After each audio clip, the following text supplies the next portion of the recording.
Jour de match. Les visiteurs sont l'équipe de Dieu et leurs adversaires sont l'équipe du serpent qui évolue pour l'instant à domicile. On rappelle les règles. Celui qui dit vrai marque un but. Celui qui totalise le plus de buts à la fin du temps réglementaire remporte le match. Attention, c'est parti, coup d'envoi. Dans le jardin d'Éden, Dieu dit que l'homme mourra s'il mange du fruit de l'arbre de la connaissance du bien et du mal. De son côté, le serpent affirme que si Adam et Ève mangent de ce fruit, ils ne mourront pas. Il dit aussi que leurs yeux s'ouvriront et qu'ils seront comme des dieux pour la connaissance du bien et du mal. Alors, déroulons l'histoire de Genèse 3 à partir du verset 6, une fois que le serpent a échangé avec Ève. La femme vit que l'arbre était bon à manger et agréable à la vue, et elle prit de son fruit et en mangea. Elle en donna aussi à son mari qui était auprès d'elle, et il en mangea. Les yeux de l'un et de l'autre s'ouvrirent. Goal! Ouverture du score, 1-0 pour le serpent. Allez, c'est reparti. Un peu plus loin dans ce chapitre, on lit.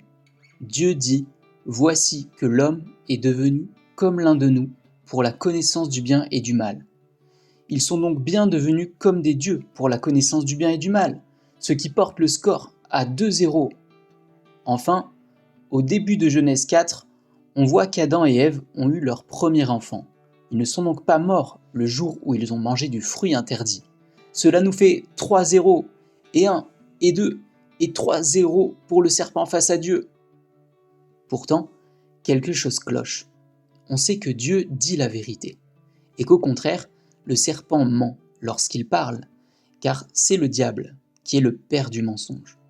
Alors, pourquoi semble-t-il avoir raison ici ? Parce qu'il a raison sur un plan, mais tort sur un autre. C'est pourquoi il essaie de nous attirer sur son terrain à lui, c'est-à-dire sur le plan terrestre. Ce terrain est celui de la vue, défini par ce qu'on voit. Au contraire, Dieu nous apprend à vivre sur le terrain de la foi, c'est-à-dire de la confiance en ce qu'il a dit. Sa parole suffit. S'il l'a dit, c'est que ça existe déjà. Même si mes yeux ne le voient pas encore. Mais ce qui est sûr, c'est que ça vient. C'est déjà établi dans le céleste, dans mon cœur.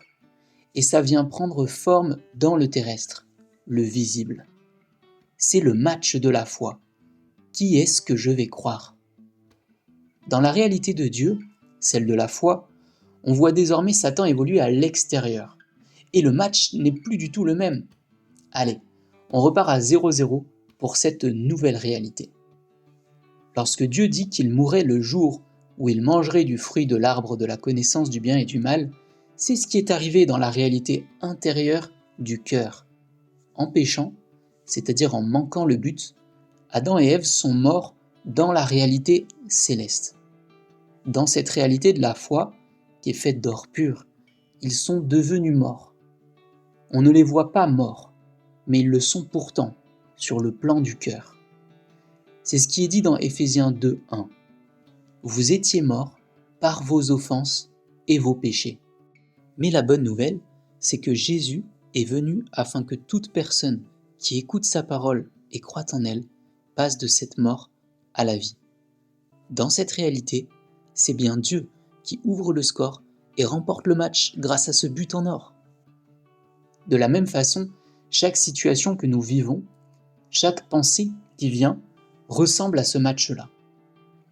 La pensée de Satan s'opposera à celle de Dieu et la remettra en cause. Par exemple, je peux ressentir que je suis sale, mais Jésus m'a déclaré pur. C'est donc ce que je suis.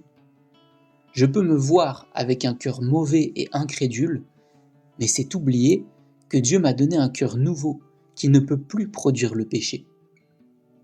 Je peux avoir été maudit ou me croire maudit, mais on me rend le témoignage que Jésus a porté ma malédiction.